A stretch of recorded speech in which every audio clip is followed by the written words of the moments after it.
We are recording. So first of all, hello and welcome to our GLSec at Home talk. The pandemic has not only changed how we work, but it's also made us rethink how we network and learn. We really hope to get everyone together in person for the next Great Lakes Software Excellence Conference. But until then, with support of Software GR, GLSec will be hosting one event a month, just like this one. This is GLSec at Home. We could not do any of this without the support of our great sponsors. And because we want all of you to know about the companies that support West Michigan's software development community through Software GR, each talk will be hosted by one of our wonderful supporters.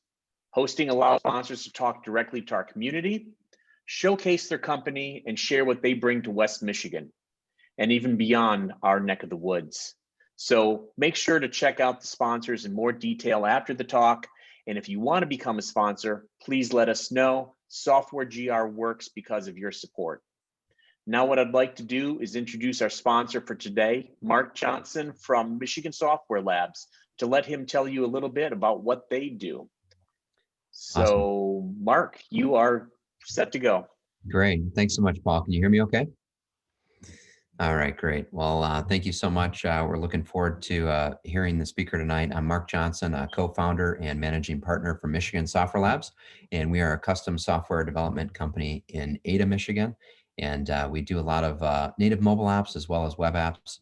And I'm just looking forward to getting to know more people here locally in the software community. You can learn more about us at michiganlabs.com, and I'll go ahead and put that link in the chat. Thanks so much. Thanks, Mark. Appreciate that. And so now I definitely have the great pleasure of introducing Tom DeVries, who is president at Thoughtful, a design strategy firm in Grand Rapids. And with that, Tom, I'm going to turn it over to you for the rest of the talk. Sounds great. Thank you very much. All right, good evening. It's good to be here. As Paul mentioned, we were hoping to do this in person. That's a format I'm a little more comfortable in, but we're going to deal with this the best we can. And in some ways, the technology may benefit us. There may be a little bit of fumbling between screens as we move through this, but I think we're all used to that by now. So I look forward to digging in here. Now, as you know, this series was originally curated to be a series about technical leadership in the realm of software. And for that reason, it may come as a surprise to many of you that I have absolutely no technical expertise in software. Really no skills or experience whatsoever in that domain. So I want to we're going to try to do a few polls as we go. I'm going to try to open with a little poll, but I got to figure out if I can see how to do this. Otherwise, we'll have to cut bait on that. I can help you out with the polling if you need to. Yeah, why don't you go ahead and run that first poll question. And the first poll question, really, this is just a practice. What we're trying to do here is we're trying to make sense of how we can be as collaborative as possible in this format. So the first question is this: which is more likely to be true? Do you think that this selection that I'm coming to you as a speaker is just a bad speaker selection, or do you think that the panel chose to choose bringing in an outside perspective? So answer accordingly, and I'll keep moving. We'll come back to this in a moment. So most speakers in this series are likely addressing detailed technical issues. I'm going to come at this a little bit differently. I'm going to talk about how the world is changing and how the role of software needs to change with it. Let's see what we got for poll results. Anything yet?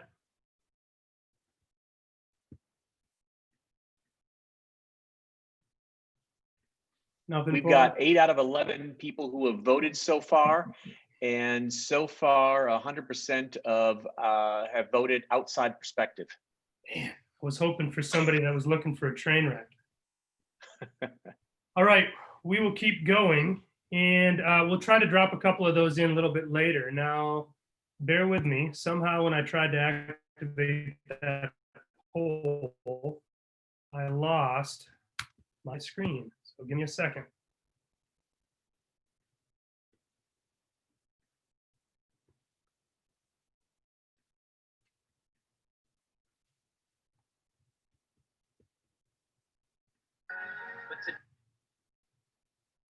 All right, hold on. We're close.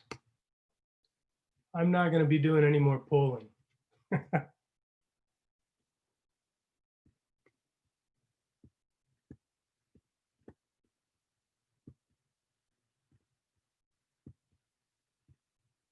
All right. Back to square one. So to kick things off, let's go back in time together. Let's go back to the early days of software. Really the early days of computing. Software in its origin was just a set of instructions for a processor to execute. It was an enabler of hardware. It's still true today, as I don't need to tell you, but now the role of software, it's way bigger. For software to be successful, it has to not only enable hardware, it has to be able to enable a meaningful human experience. Now, this transition's been going on for decades, usually at a slow pace that's evolutionary, but every now and then it leaps forward. We could point at a handful of moments across the history of the last 20 years when those leaps have taken place, but I'd like to pick one. January 24, 1984. We use this as an illustration. I don't need to remind you that this was a very, very different era. So bear with me as we toggle here once again. I'm going to run these right off of YouTube. But today, for the first time ever, I'd like I'm to going to let pause this a Macintosh moment because it won't let me make it bigger. January 24, 1984. But today, for the first time ever, I'd like to let Macintosh speak for itself.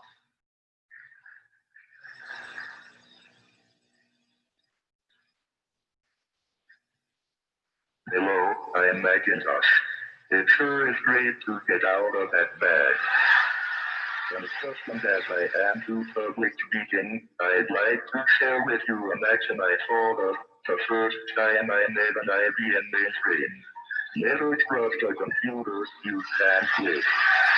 Obviously I can talk, but right now I'd like to sit back and listen. So it is with considerable pride that I introduce a man who's been like a father to me, Steve Jobs. I'm going to let this play a minute. Just listen to the audience's reaction.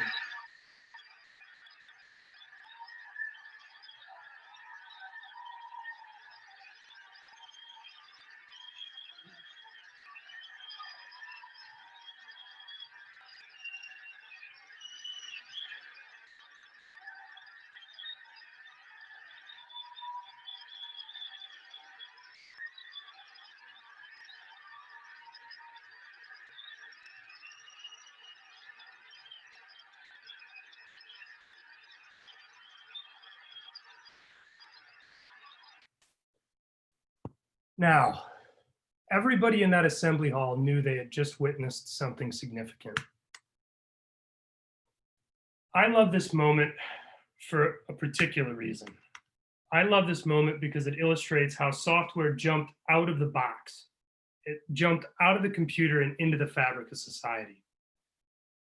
You can hate Macs. I'm not here to talk about what the best operating system, but the illustration of how the computer became more than the computer and how it became woven into the fabric of society is, there's no moment that describes this or illustrates this as well as this video. So here's the provocation. The role of software has shifted from enabling processors to enabling people. It's been going on for a while. It shifted from inside computers into the fabric of society. It shifted from functional performance to human experience. Now, as we discussed earlier, the theme in this series is about technical leadership in the realm of software. But I'm going to talk about software leadership in the era of experience.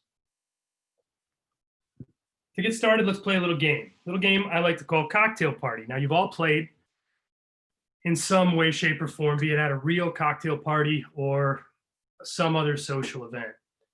For me, this interaction typically goes something like this. Hi, I'm Tom. Nice to meet you. Hi, I'm insert name. What is this? Hold on. Something just launched that shouldn't.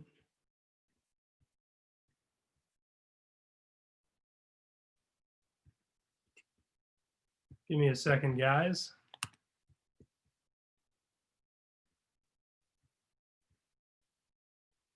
All right, I think that's better. Hi, I'm Tom. Nice to meet you. Hi, I'm insert name here. Nice to meet you. Now, before we go too far, let's make sure we get this. You guys have my screen? No. Got it. Working on it. Sorry about that. Am I back? Yes. Yep. Right. Okay, let's start this cocktail party over again. Hi, I'm Tom. Nice to meet you. Hi, I'm insert name here. Nice to meet you. Now, before we go too far, let's make sure that we've got this delivered in a way that's appropriate for the modern era. And my screens are frozen. Give me a second, guys. We'll try to reset this one more time.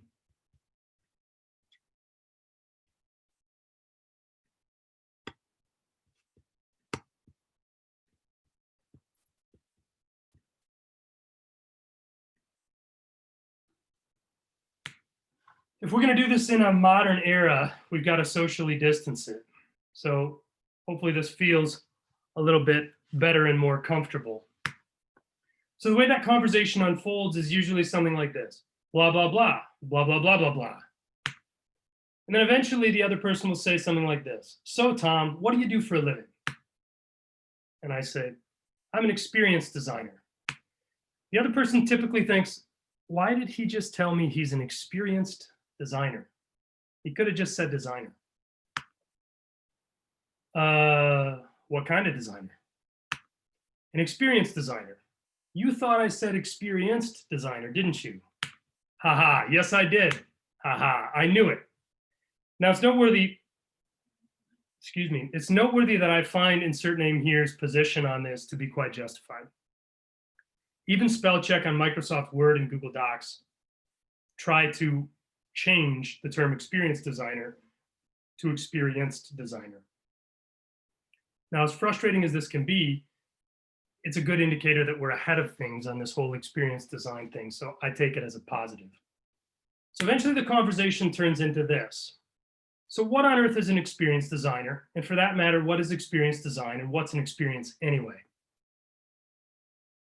Now, younger me, a few years ago, I'd respond to this moment something like this. Why, thank you for asking. It would be my pleasure to bathe you in my wisdom of the experiential realm. Let's begin with a 10-point discussion that is filled with jargon that will bore you to death. And then this happens. And it's not good for anybody. Not only does the message or the point not get through of what experience design is, any of these things, it just doesn't end up being that pleasant or that interesting of a conversation. But at some point, I wised up. I was struck with this moment and I responded differently. And I've responded differently ever since. So ever since, my response is just, these are great questions. Tell me about the last time you had a great or a horrible experience. And I'd like to do that right now to the degree that we can. The attempt that we're going to try right now is to draw out one horrible experience from the audience and one good experience from the audience. I want to just reflect on the idea that everybody knows what an experience is when we start to look inward. So Paul, I'm going to look for you to give me a little bit of assistance here. Is there anyone who can raise their hand and Paul can give you the authority to speak, and maybe you can share a quick story about an experience, preferably a bad one in a minute or two, and then we'll go to a good one in a minute or two.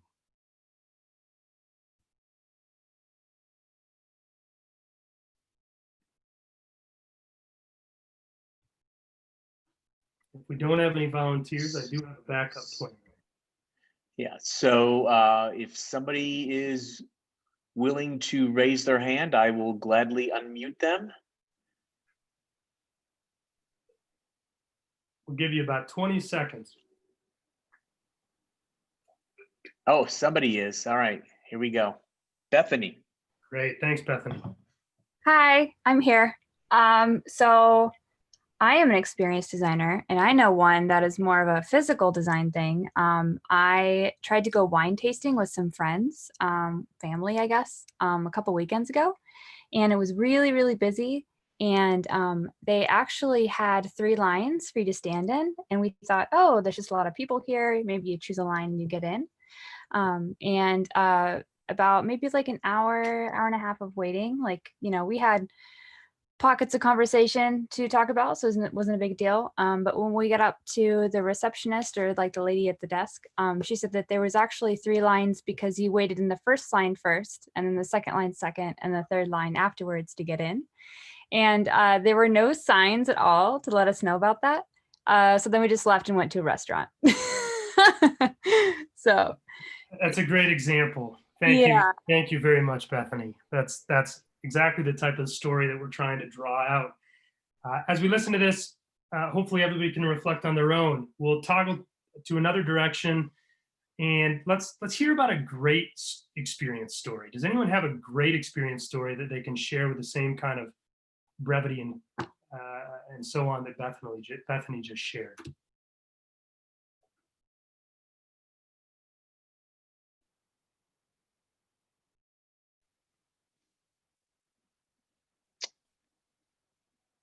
Someone wants to raise their hand, I'll unmute that person. I guess they're harder to come by. They are.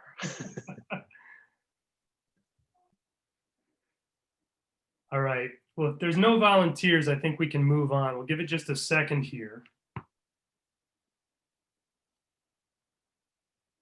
All right, let's keep moving. No And I think it's okay that we're going to overlook a great experience story. If you look back at your own experience, I'm pretty confident everybody can find one, be it at a restaurant or an airline experience. Lots of bad ones there, or whatever the landscape be.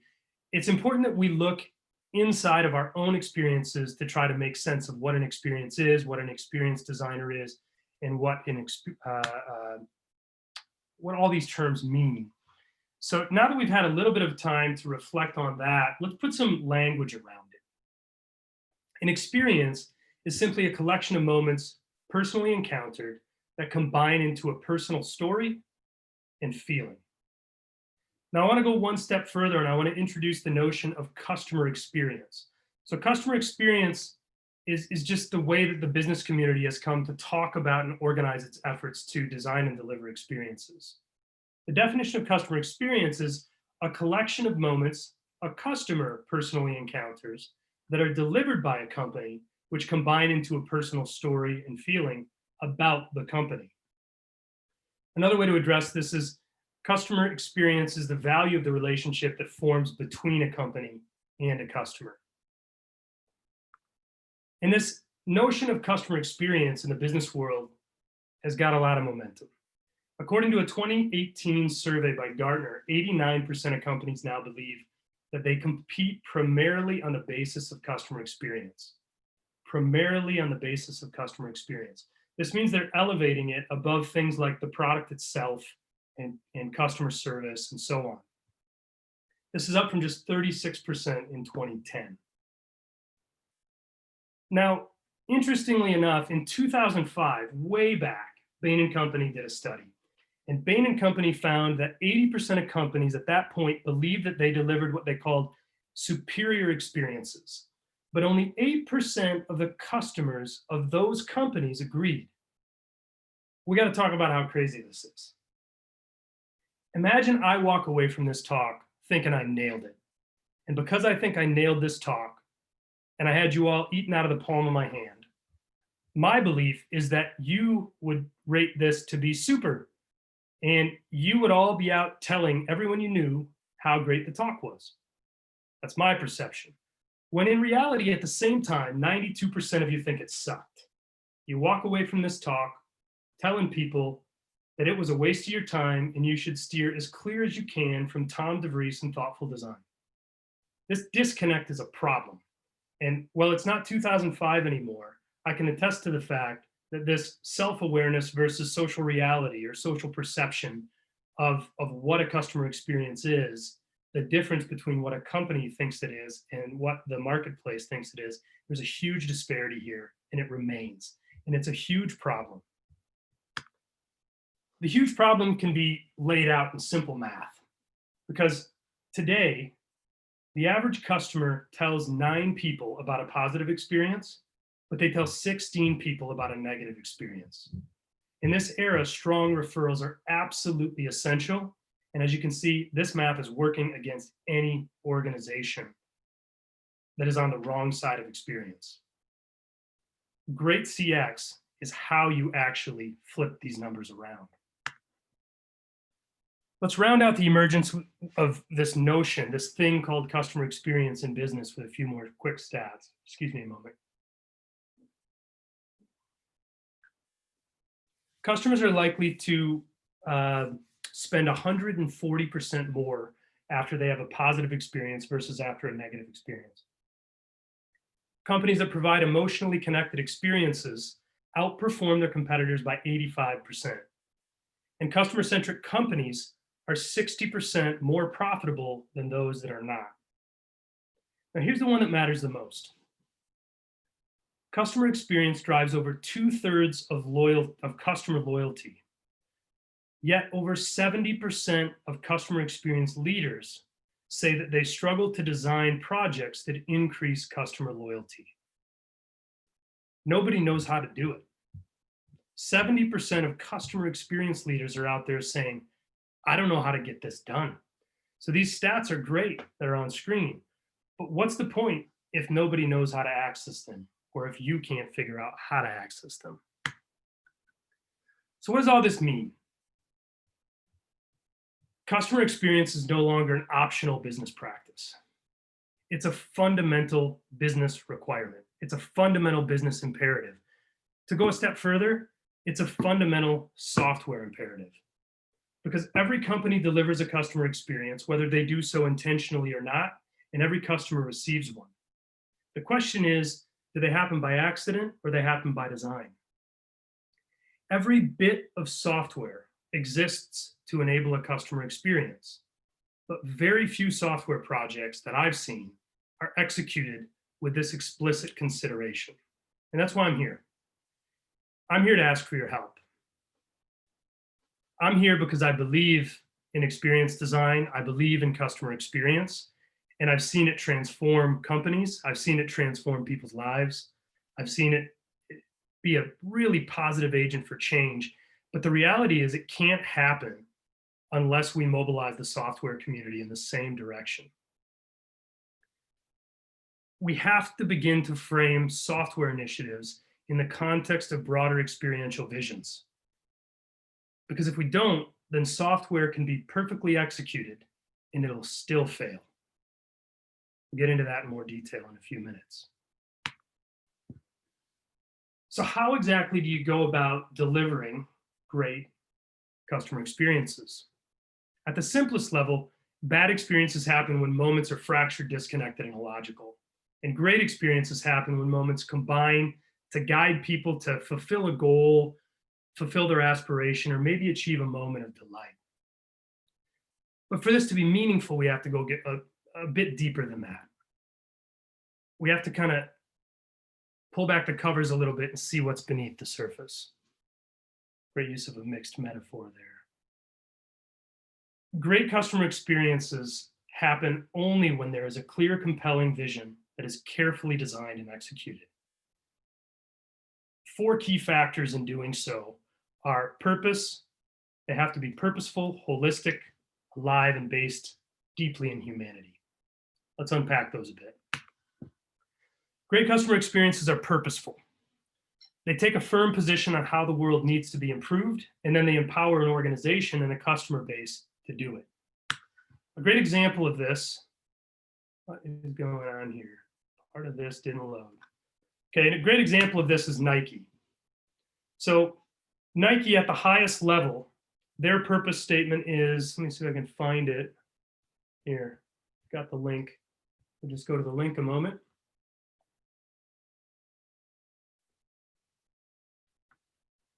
So here's Nike's purpose. Our purpose is to unite the world through sport to create a healthy planet, active communities, and equal playing field for all. This is a great purpose. The purpose is clearly bigger than the experience design or the customer experience that they deliver, but the purpose becomes a central focus of how an organization brings experiences to life. Now, within this macro purpose, Nike also offers and delivers a series of micro experiences that all contribute to this macro purpose. It'd be hard for us to unpack the whole Nike experience in a meaningful way in this forum, but what we can do is start to unpack a sub experience that Nike offers. Give me just a second. Let me get my screen back up for you.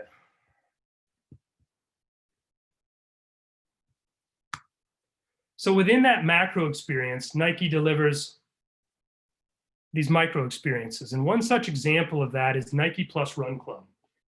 So for Nike Plus Run Club, the purpose is motivating runners to reach their personal best. I guess the question is, how do they actually go about fulfilling that?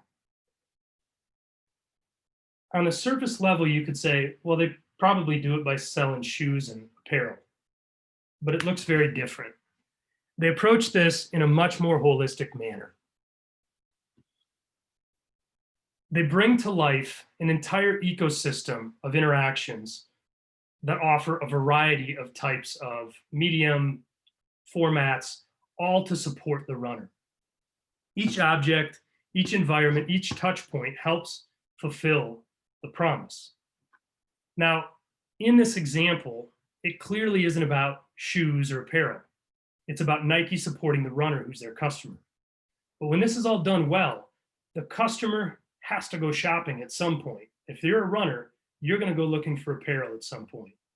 And Nike is very likely to win that battle if they've got a consumer engaged in this ecosystem. Because ultimately, when that person goes shopping, they're thinking about the fact that Nike takes care of them and supports their running efforts to achieve their personal best every day.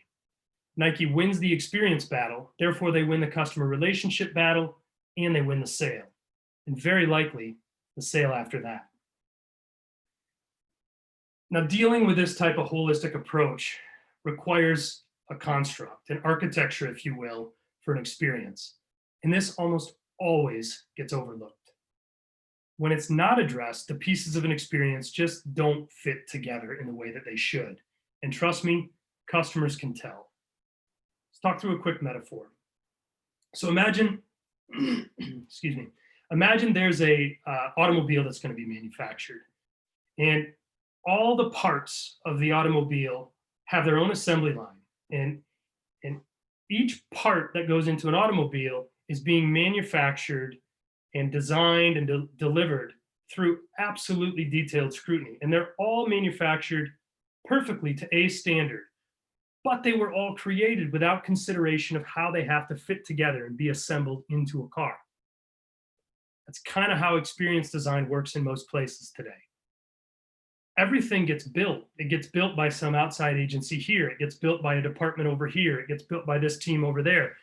But there's usually not a way to meticulously, in a detailed way, figure out how it's all going to be put together.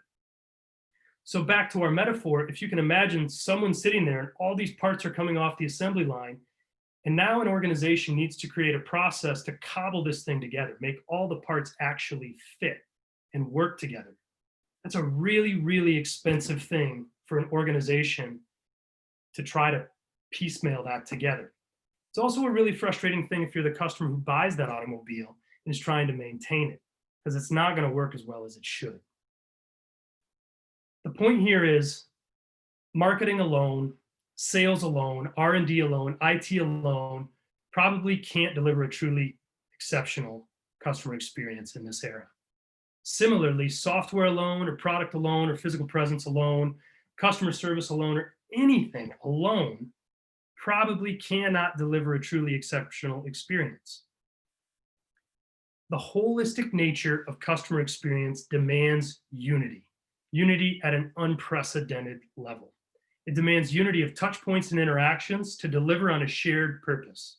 It demands unity of cross-functional workflows and teams to break down corporate silos and work together. And it demands technology objectives, consumer objectives, and business objectives to become aligned into a single framework and series of outcomes. Now, that said, if you look at the elements on the screen here, it's obvious that many of them are driven by software, and that's significant. But what's even more significant is that software is almost always what links all these pieces together in a meaningful way. Great experiences are alive. They adapt to emerging business practices, technologies, and social behaviors. In many ways, experience rollouts should be managed like software rollouts, but they rarely are. There need to be clear version controls. The experience level that is currently in the marketplace, or the current CX in this model, it should be run on an operational or management mindset. A team manages, measures, adapts, and then optimizes the best they can within the given business, technology, and social constraints that have been defined on that plane of experience. Future versions of the experience are designed with consideration for how the world is changing. A design team assesses big shifts in business, tech, and society, and then they envision and design at each of these levels an improved experience ecosystem that delivers on the purpose under those constraints that exist at these varying levels at a variety of distances into the future. Now, the further into the future, clearly more becomes possible. CX development teams should be building the assets and the systems that bridge the current state to the future state experience levels. They do this with clear guidance from a collection of resources that specify details about each of the assets, as well as how all the assets fit together. Way too often, almost always, organizations try to manage the evolution of their experiences as if there's only one plane, there's only one level or layer. And it not only doesn't work, it causes chaos and strife within an organization. It overlooks the fact that the different business, technology, and social constraints exist on each level. Each of these levels have their own constraints, and those constraints are moving. And the experiences that are possible are different. The infrastructure that's available to deliver an experience changes on these levels. And when you try to force everything as a single evolving plane, it just doesn't work. Things need to be sunset, things need to be added, but they need to be done in a much more regimented way than they typically are. Now you can imagine the Nike Plus Run Club example on this plane. Let's say that the ecosystem we looked at a minute ago defines it a 1.0 experience. This is about how they make sense of the changes around them on these other planes, say 2.0, design, develop, and then deliver and operate a 2.0 experience, likely with an expanded proposition, likely with more advanced technologies, and likely with an expanded audience or more activity and participation from the existing audience. Next, I want to talk about how great experiences are human. Great experiences unify physical and digital dimensions to amplify humanity. It's going to get a bit heady for a moment. A simple question that I'd like you to all drop into your chat feed. I can't see it right now, but we'll put it there for each other. Where are you physically right now? Seems simple enough. Where are you physically right now?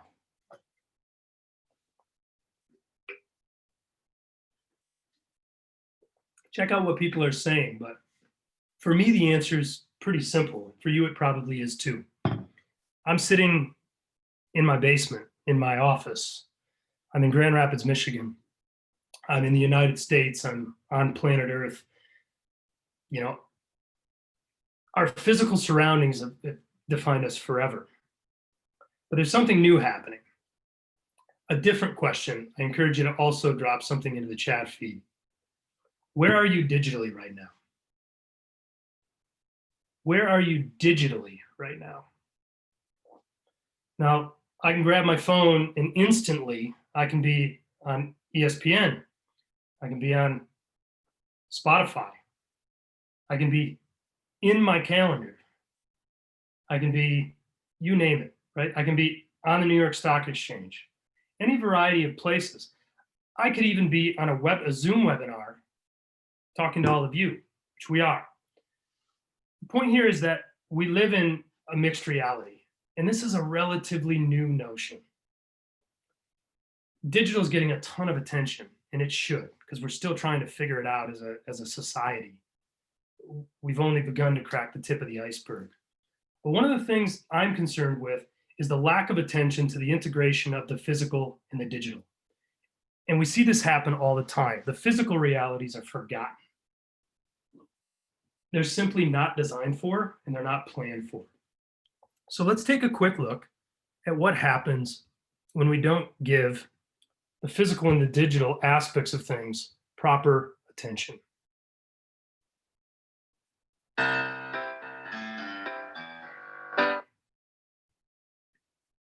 All right, I'll start this one over too.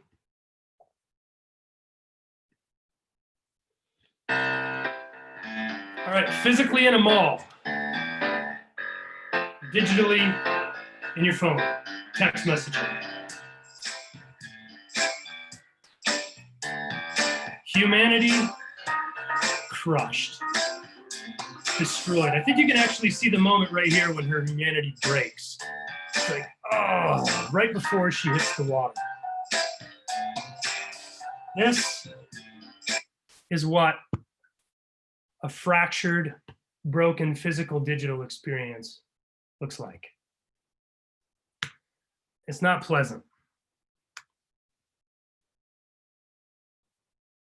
It's entertaining for us to watch this type of moment.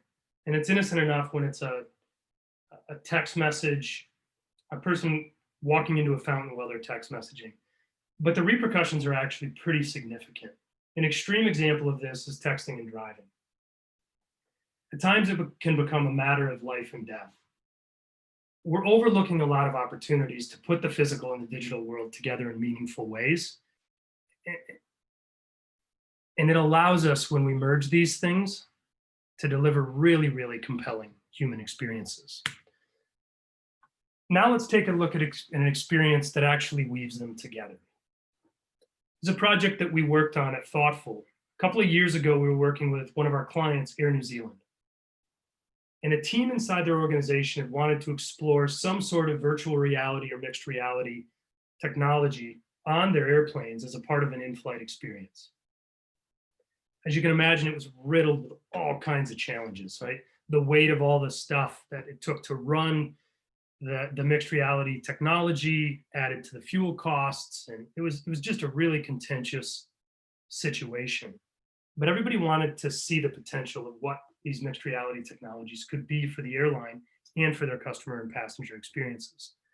We decided that a better proving ground for the tech was outside of the airplane. So we designed and positioned it as a unique way to stand out at travel and tourism trade shows, a way to draw attention to New Zealand that would then benefit Air New Zealand, their national airline. We designed a mixed reality game called Factor Fantasy. Now, you'll see my business partner in here. He looks an awful lot like me, only with glasses. He's got a much more intriguing accent. So I'll quickly play this video, and then we'll carry on from there.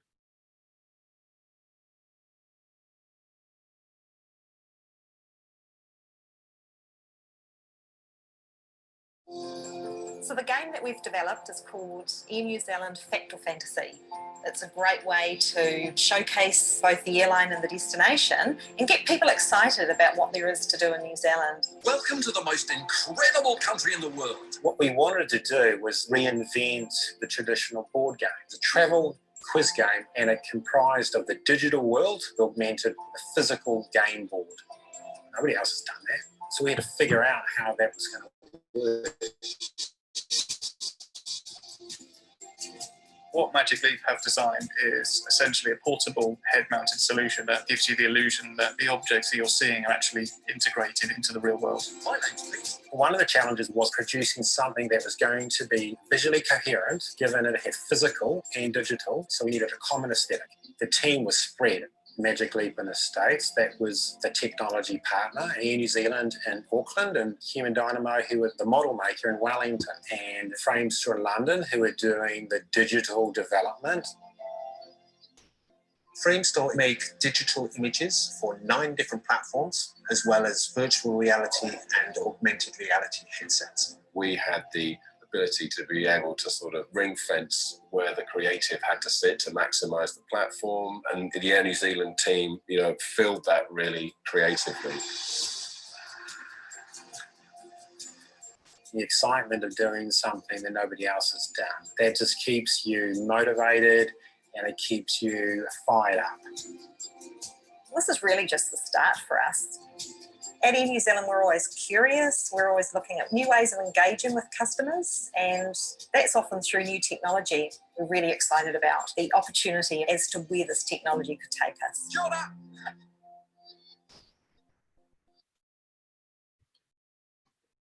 The best experiences weave physical, digital, and human elements into distinct, delightful experiences like this.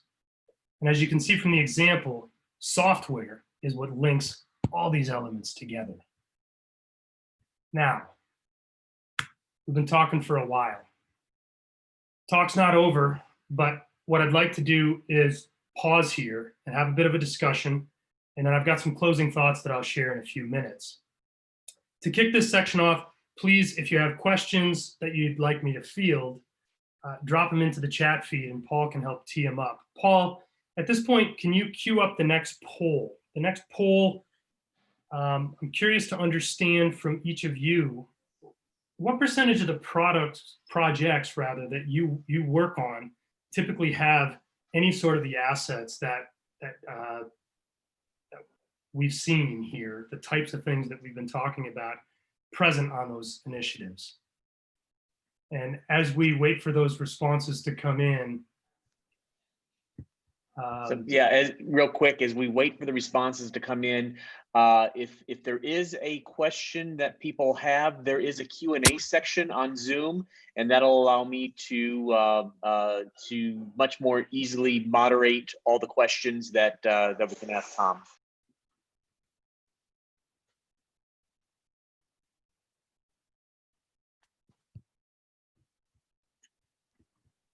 All right, looks like we've got 5 people who voted voted already. Let's see if we can get a few more people to vote. All right, we're getting some more.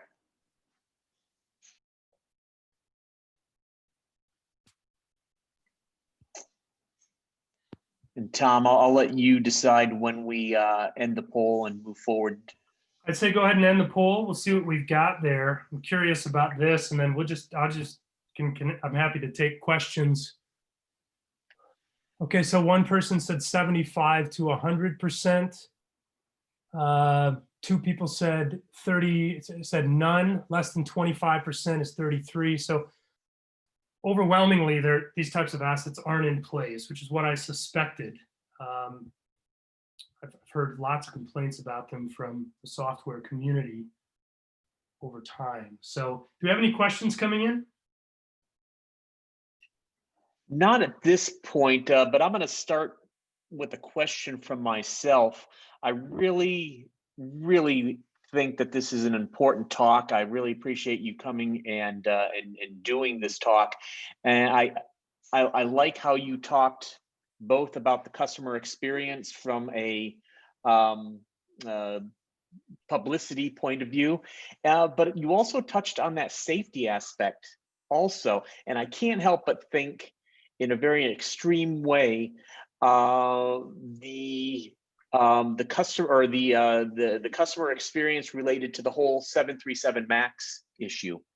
There are a lot of, depending on what you read, there's a lot of evidence to point to software being a big contributor, but yet nevertheless, there are experts out there who say there were simple fixes hardware-wise that weren't even addressed in that process. And so I guess the point and the question to you is, how often do you see this customer experience coming into play? And it seems like it probably should play a bigger part in the whole in the safety world, I would imagine.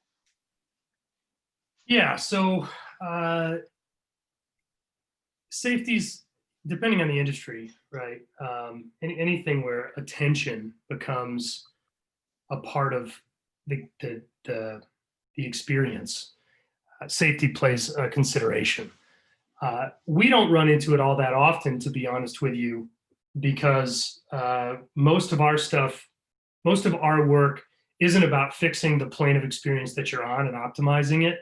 Most of our work is about understanding what's possible on those future planes and then figuring out how to actually get them designed and built. So the safety space, I mean, the closest thing I can come is we'll take the Air New Zealand example. When we did run some tests around, I guess it's not really safety, but I think you'll get the idea. We started to run into situations where when we were putting VR and MR experiences into prototypes of passenger experiences, what you'd get is people interacting with the digital world where their arms would flail, but you're in an airline seat. And so, no joke, people were catching elbows because people were doing interactions in VR or MR, and they were literally hitting the people next to them. So probably not the kind of safety, but there was a legitimate risk of physical injury happening between passengers on an airplane, which isn't typical. Depending on the industry, these things always become issues. Anything in automotive, clearly. So it's common. It's very common. But the opportunities or the spaces and the frequency with which you design specifically for safety, I'm sure there's industries that do that, but it's not overwhelmed us. All right, we do have a question from Derek, and the question is, could you define customer experience architecture? Define customer experience architecture. It's a great question. Defining it, maybe the best way to do it is a metaphor. I've shared a couple of things here. Like I've shown you an experience ecosystem model, that Nike Plus Run Club ecosystem model, which is essentially all of the assets that organize around the behaviors and the activities of a customer. I can put it back on screen as a point of reference here a moment. We could go layers and layers into experience architecture. There's a lot happening in the space as an emerging field, but I'll just speak about it rather than get caught up in visuals. The idea is there has to be a purpose at the middle of any experience, and that purpose becomes the central organizing idea of what goes in and what goes out. Like if it doesn't contribute to that purpose, get it out of the experience.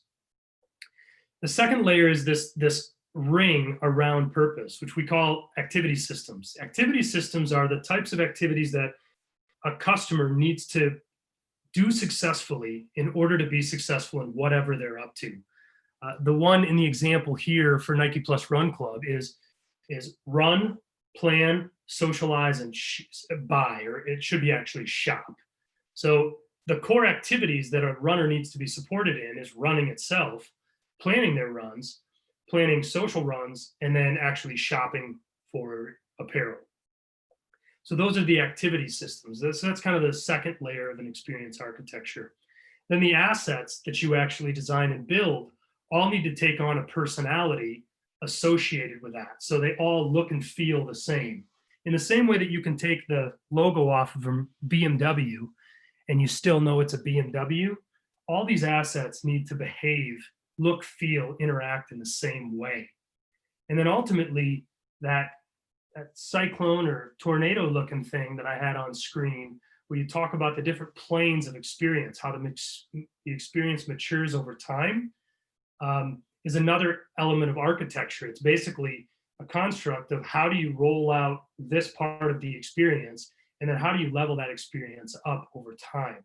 Now, there are other layers. There are ways that you can start to layer the relationship between business assets and technology assets and customer assets, and how you link the relationship between them in order to operationalize and actually perform this. But hopefully that gives you some sense of these are some of the core elements of experience architecture, is about how do you actually design the experience, develop the experience, and then operate the experience, and then improve upon it over time. These collaborative constructs end up acting kind of like blueprints in a building specification that an architect would build and design for a physical building that allow all the contractors and subcontractors to collaborate. Thanks, Tom. And at the moment, we don't have any more questions. But the Q&A will remain open in case people still do have something to ask. All right. So probably appropriate to go to some closing thoughts, eh? Sounds good. All right. I guess before I go there, I want to thank you all for the opportunity to spend some time with you this evening. Not a huge group of us here tonight, but my hope is that for at least some of you, I dislodged something, if nothing else, a point of intrigue, or maybe a point of connection, maybe a bigger picture around the world that's happening around software. And if so, I encourage you to contact me, reach out. I'd love to chat, love to connect, love to hear what mattered and discuss it. I'm not that hard to find. You can find me on LinkedIn. You can reach out at tom@thoughtfuldesign.com. But before I go, I want to return to where we began. But this time I want to come at it in a slightly different way, a way where there's just a bit more passion in mind.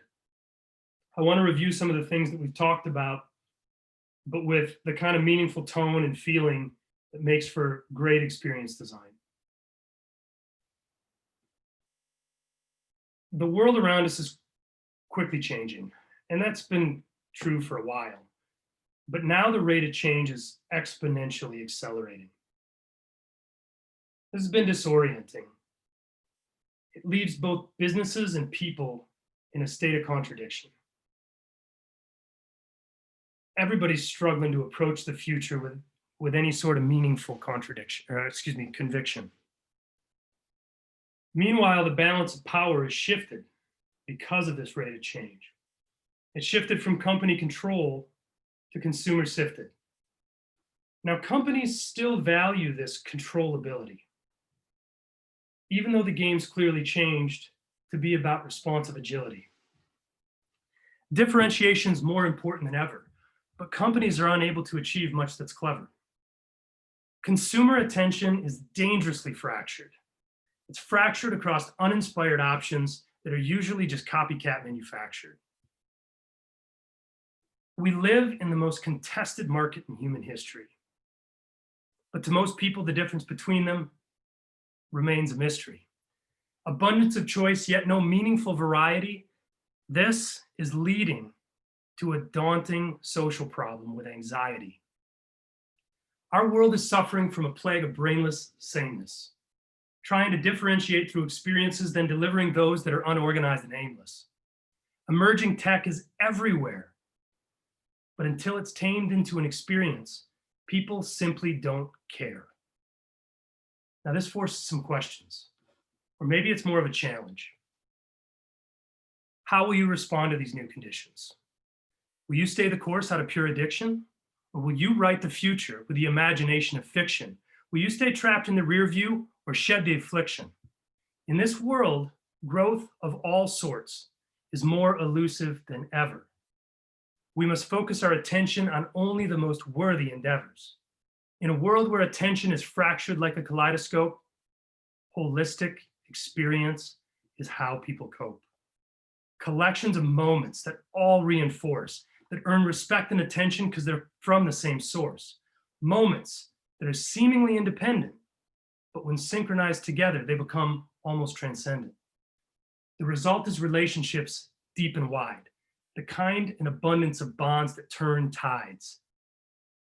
So, whether or not you like rhythm and rhyme, can we all agree that it's about damn time to spend our lives while in our prime, to put our futures on the line, to help our companies redefine the future of business, both yours and mine, so that people the world over can spend their dime on meaningful experiences across their lifetime?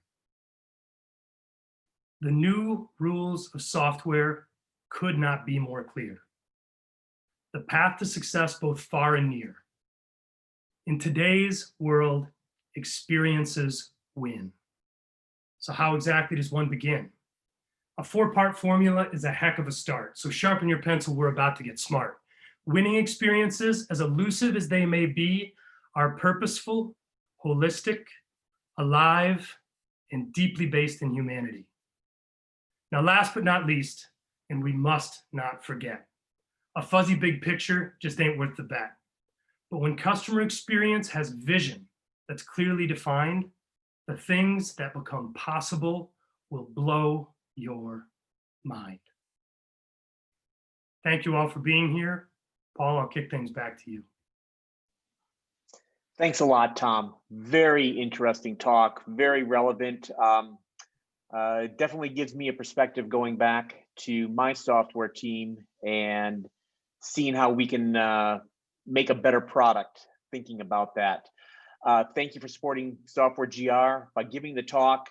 And Mark Johnson of Michigan Software Labs, thank you so much for supporting Software GR and GLSec.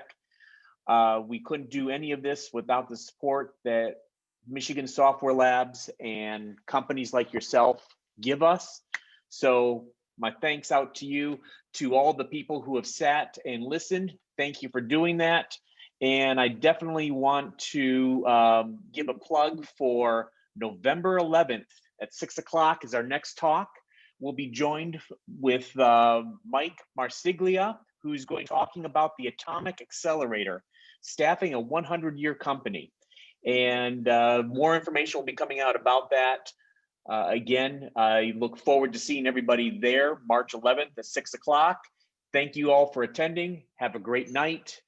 Talk to you soon. Thank you.